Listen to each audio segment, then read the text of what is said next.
forget about. If he's not on the podium, he's in discussion. Yes. And Swedish is someone who's been in discussion for a while, but it's just about putting all the pieces together.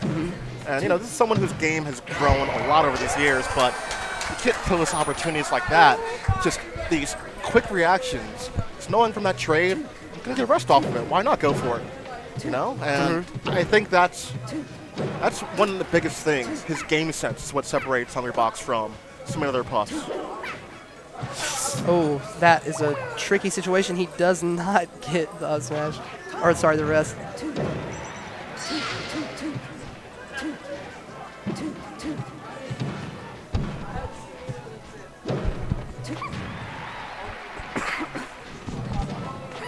Shield poke there. Okay.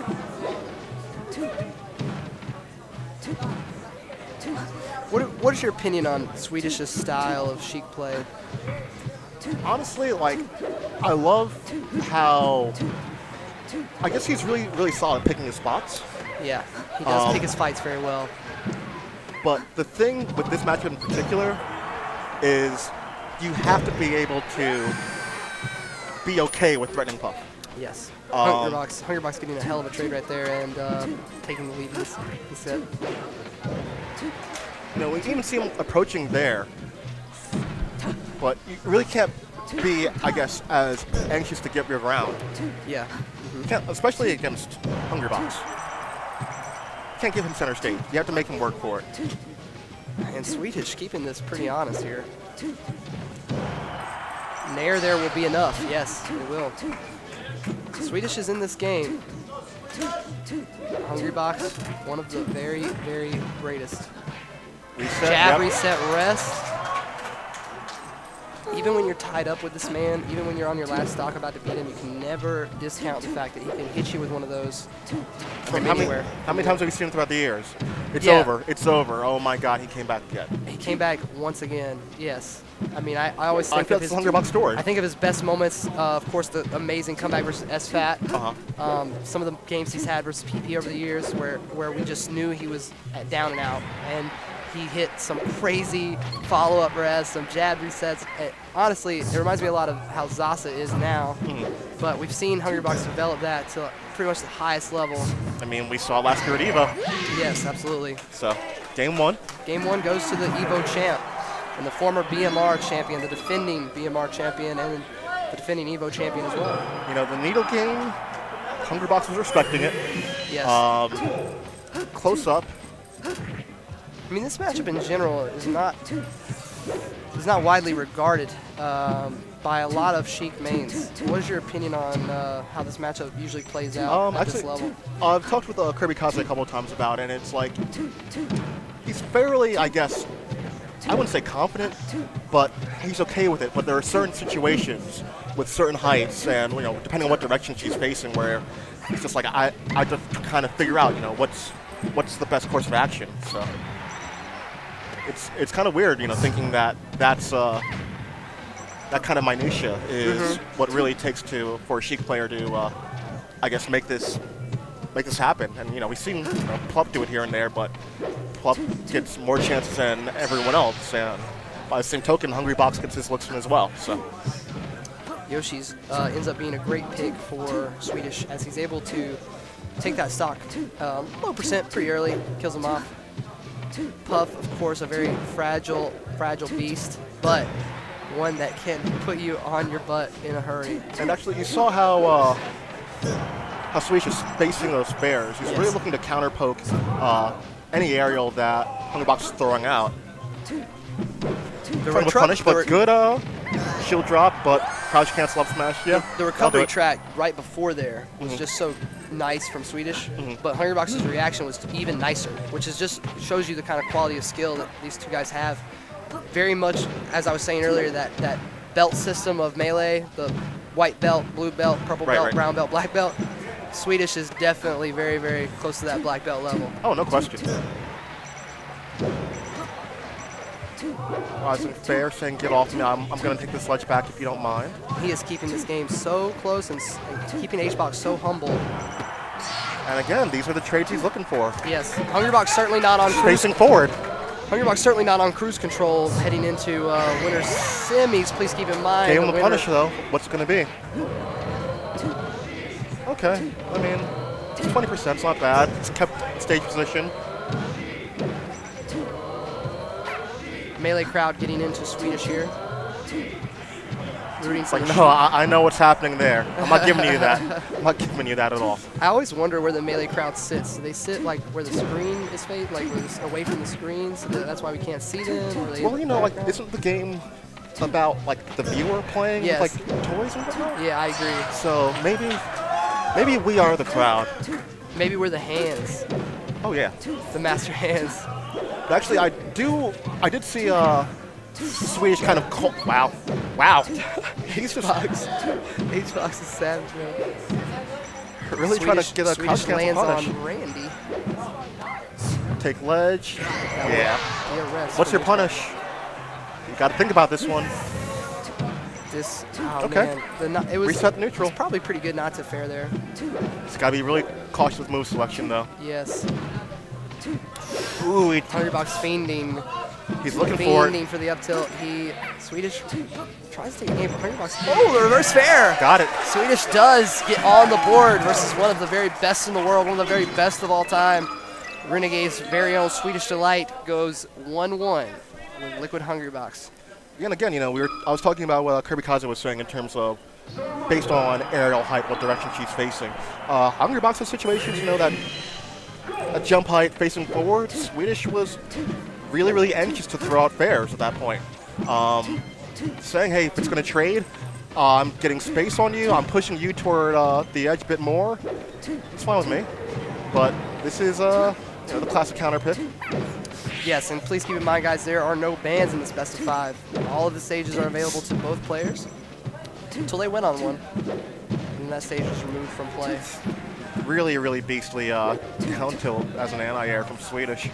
He's gone for that a couple of times, I guess, trying to catch her in the pre-jump frames. Mm-hmm.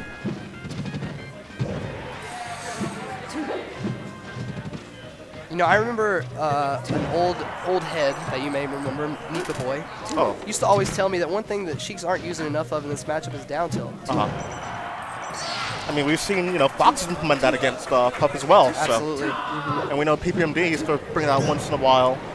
Yeah, the tail feather. The tail feather, absolutely. Yeah, it's just that Sheik down tilt just goes slightly further out than some of her moves, but most importantly, it gets her super low to the ground. Low profile is a lot of the stuff that she's throwing out. A very underestimated part of most melee characters is just how small they are when they're crouching. Not necessarily the fact that they are crouching or how good they are at crouch canceling. We talk about all the time from Puff. Yes. She's just low. Yes, and people know that because I feel like we have a lot of Puff on stream, so people always are thinking about that. And Puff always has to worry about getting camped by Fox and getting needled by Sheik, so we're always expecting Puff to do that. It's kind of part of her kit. But there's a lot of characters who get super low to the ground that nobody ever talks about in their crouch. Sheik being like Splinter Cell Sam Fisher when she gets on the ground, and Luigi, also somebody who gets super low. I really like on Hungrybox's recovery there, saw Swedish kind of dictate the height that he had to recover at by throwing those needles and challenging, I guess, the height that he wanted to go to. Made him use the second jump. I don't think he had the follow-up lined up properly, but I like the concept. I really like the concept. He's playing it well. RNG, Swedish Delight, up on Hungrybox's counter pick going into the last half of the stocks for him. And Hungrybox, you know, we see him, I guess, kind of, you know, messing with Swedish's head a bit there. Saw him approaching with the back airs.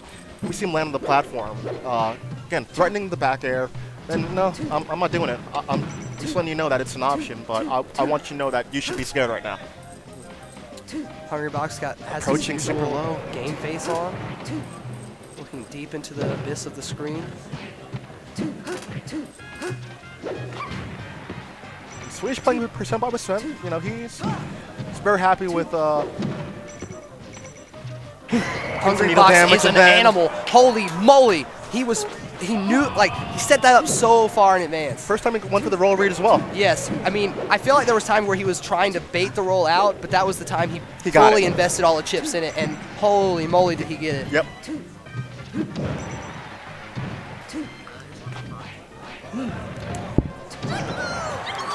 Okay. Okay, Swedish Delight. What do you have, James?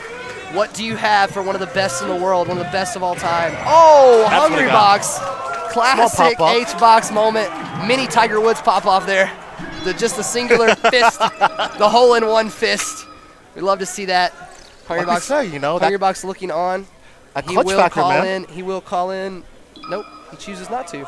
Chooses not to call in Crunch. He was looking over at Crunch at his corner. I got this. That's what he's saying. Absolutely. Crunch, of course, revolutionizing the coaching meta, a true pioneer in my mind.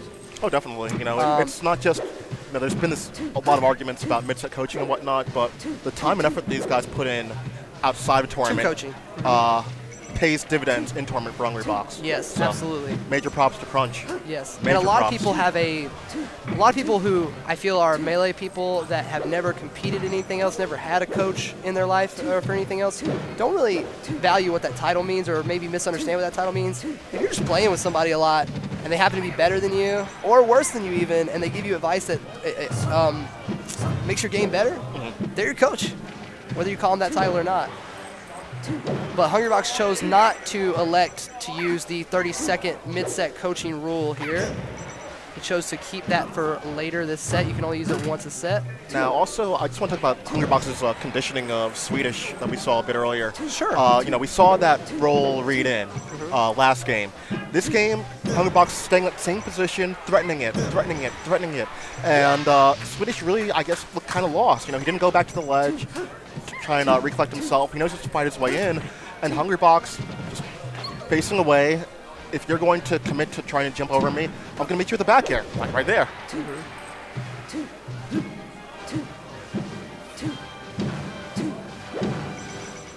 Swedish with a very strong start versus one. Hungrybox. That was my best shot at it. That was all I had.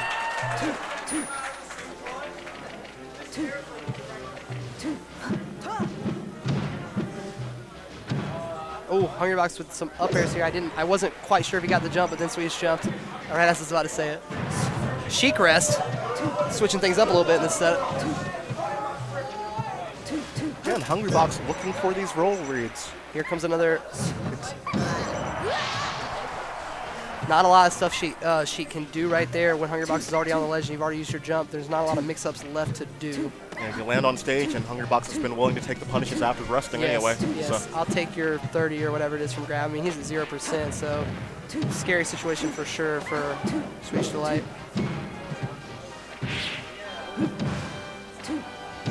Hungrybox with another up air that I thought was going to maybe lead into a rest, but James the wiser there.